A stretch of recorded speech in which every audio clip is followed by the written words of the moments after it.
Today we're going to talk about the Sony PMW EX1. This is a mid-level professional HD camera. It's got 3 half-inch CMOS sensors. These large sensors give it a really nice picture, good low-light performance. So this is a nice camera. It has a 14x zoom. It records in XD-Cam, which is the HQ setting, or HDV, which is the SP mode, onto 2 memory cards. These are the memory cards. It switches seamlessly between them, so theoretically you could record forever. The primary downside to this camera is that it's got tons and tons of menus on the outside of the camera in the form of buttons, in addition to Sony's complicated internal menus.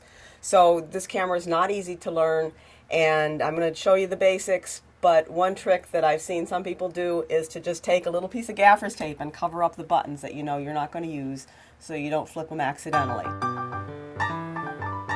The first thing we're going to do is set up the camera for a normal job. Since this is one of the primary cameras that we use, this is a camera that needs to have audio on it, needs to have good audio, needs to be set up right. So the first thing that we're going to do is put in a shotgun mic, tighten it on, plug it in, turn that to mic plus 48 volts. The next thing I'm going to do is plug in a wireless, and with the wireless you have the problem of the cord, so I usually will snake the cord under here so that it doesn't get in the way. I'm going to plug it into line 2. This doesn't need phantom power, so it's just going to be mic setting, not mic plus 48 volt. So now I've got the audio in. I'm going to open up the LCD screen. You don't see anything yet because the camera's not on, and I'm going to plug in the battery. So here's the battery, slide it in there. So one more thing I want to show you is how to plug in the camera into power. So we've got the battery clip here. We're going to change the source from charge to DC out, and we're going to plug this into the back. And now I can turn the camera on. The switch is back here in the back of the camera. So I'll push the menu button here, and the menu button is controlled by this little jog wheel here. One of the things that you might need to do is to set up the shutter speed, so you roll down to the shutter speed and you choose your shutter speed. One thing that you want to do is make sure in the menu when you're setting up that the external channel select is set to channel 1, channel 2. If you want to use the internal mic, you can actually use the internal mic on one channel and an external mic on another channel, and the settings are on the back of the camera. There are little buttons right here. Oh, one thing I've found is that if you are in a noisy room where there's a lot of air handling noise and you're trying to record something, the shotgun will pick up the air handling noise, and if you put the wind filter on the shotgun, that'll help. All right, so we also want to listen to our audio, make sure everything sounds good. Put on the headphones.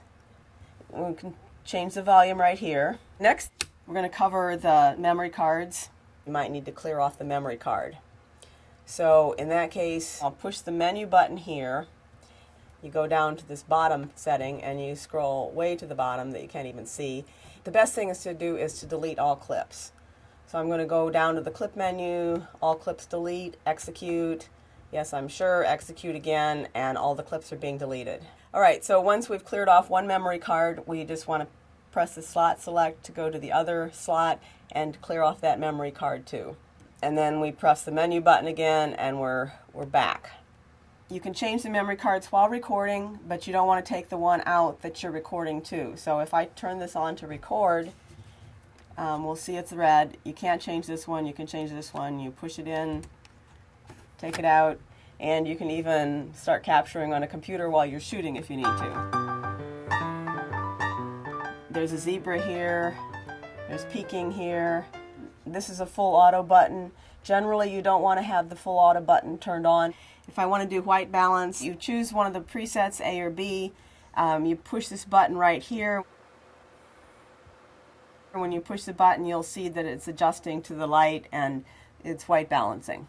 This is the iris. A lot of times what's recommended is that you set it to auto iris, which is to the front, and let it adjust, and then you can push it back and set it to manual iris. If I've got it on manual iris and I want to change the iris setting, it's right here in this dial. The macro you won't probably use very much, so this might be something you'd want to consider covering up with the tape.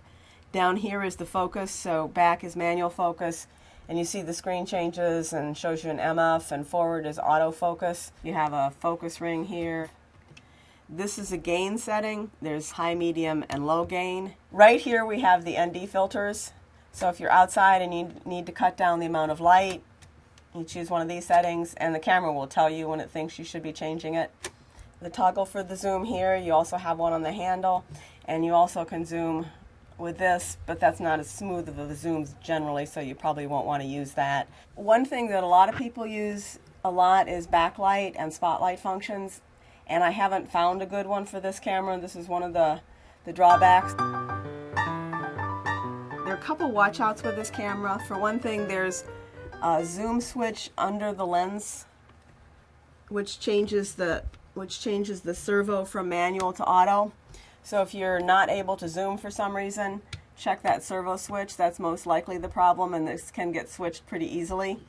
Another watch-out is the LCD backlight button. I've actually pressed this by mistake on the job, and it seems like your LCD screen is going out. One more thing when you're shooting, and if you're shooting in a multi-camera shoot, this camera is much better with low light than some of the other cameras you'll probably be shooting with together.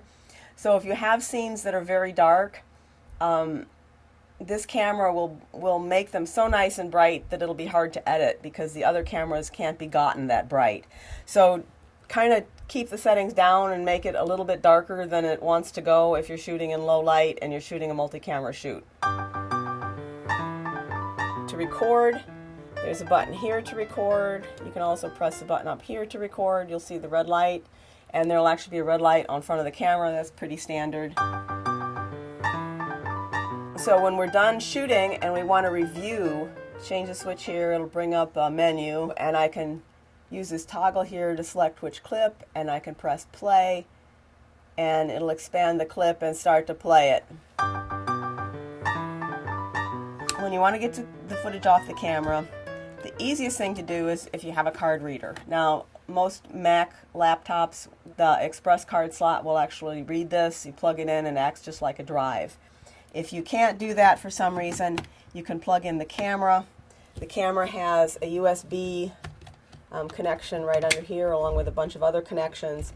Plug it in, plug the other end of the USB in. It'll ask you connect USB now. You tell it execute, and each of the memory cards will show up as a separate drive, and you download it. The thing that I recommend with all these memory cameras, memory card cameras, is that you should capture everything in the format that it shows up on the card, and then transfer the individual shots into your nonlinear editor.